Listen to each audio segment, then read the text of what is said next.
Bonjour mesdames et messieurs. Dans ce tutoriel, nous parlerons d'une expression qui permet de définir la distance de mise au point d'une caméra à un nœud sur un objet dans notre composition.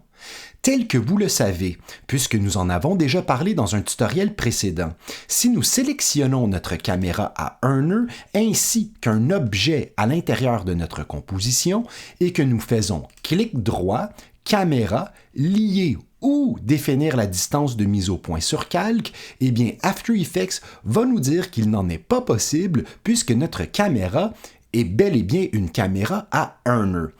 Je vous le dis dès maintenant, il ne sera jamais possible de lier la distance de mise au point au calque. Cependant, grâce à une expression, nous serons en mesure de définir la distance de mise au point sur calque. Et cette expression, eh bien, elle est la suivante.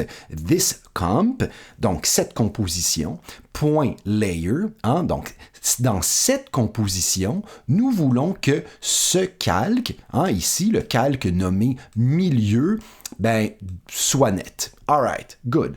Donc ici, on comprend bien qu'entre les guillemets, nous devons indiquer le nom du calque que l'on veut être net.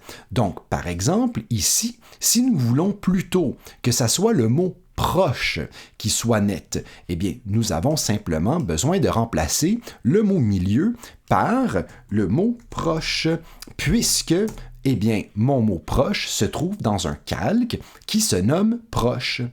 Voyez ici, par exemple, si vous décidez en cours de route de changer le nom du calque, voyez bien ce qu'il se passe. Donc, si je décide ici de changer le nom de mon calque proche par, je ne sais pas moi, near, eh bien voilà, le tout continue à fonctionner puisque l'expression s'est adaptée automatiquement avec le nouveau nom du calque. Alors, pour bien comprendre, refaisons le tout dans la composition nommée Focus, un nœud à faire. Mais tout d'abord, copions l'expression que j'ai insérée dans la propriété distance de mise au point de la caméra. Alors, nous allons dans l'expression, commande C, c'est copié, excellent.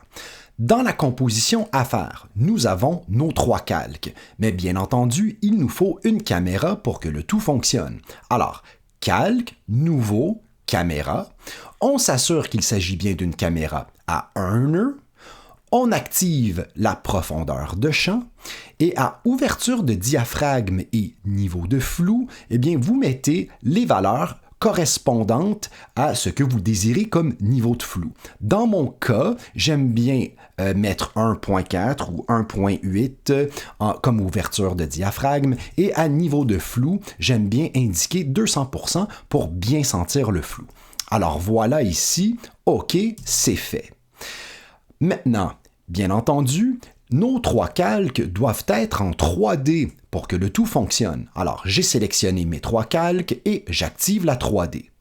Dernière des choses, pour que la mise au point ait un impact sur ces différents éléments, nous devons changer maintenant au préalable la distance en Z de certains de ces éléments pour qu'ils deviennent flous.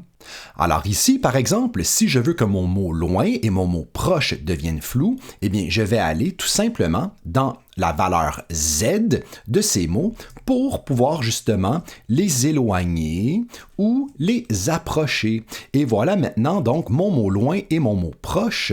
Eh bien, ces deux mots sont maintenant flous puisqu'ils ne sont plus à 0 comme valeur de Z. Mon milieu, lui, eh bien, il est toujours net puisqu'il est resté à 0 en valeur de Z.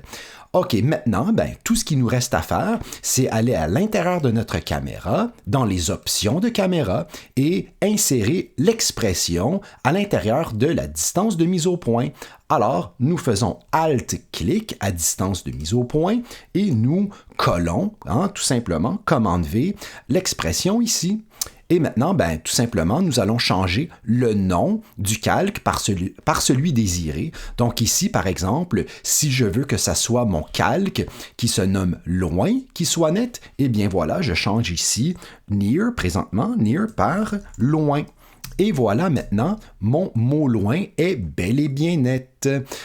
Alors voilà, c'est tout. C'est aussi simple que ça. Maintenant, tout ce qui nous reste à faire, eh bien, c'est créer notre animation. Donc ici, je pourrais tout simplement activer le cadran de ma propriété position et puis mettre ça ici, aller un petit peu plus loin et puis changer le tout pour que ça soit là. Et voilà, maintenant, j'ai réussi une animation dans laquelle j'ai bel et bien défini la distance de mise au point d'une caméra à un nœud sur un objet dans ma composition.